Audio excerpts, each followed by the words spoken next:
Nang mahulog ka sa kanilang dura, umahon ka papalayo sa di nila abot.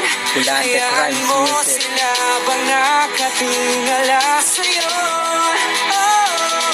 Hindi lahat ng bagay napakadali na lamang na makuha. Kailangan mo talaga dapat malamang hindi man dumating ngayon ang pagkakataon. Tandaan mo mas maganda plano ng Panginoon para sa iyo. Kailangan mo lamang paniwalaan at iyong sarili ay iyong pagkatiwalaan. Ganyan ako mag-isip mula noon hanggang ngayon. Batang pasigan nyo na pinatibay ng panahon. Tinalaki sa pangaral, anak, aral kang mabuti para pag nakatapos ikay mapapabuti. Kaya pinagbutihan umabot ng kolehiyo kahit di sigurado kung matatapos ko ba to. Ganun pa man ang pamasahe ko lang ay paniniwala na may tanging sa taas na sa akin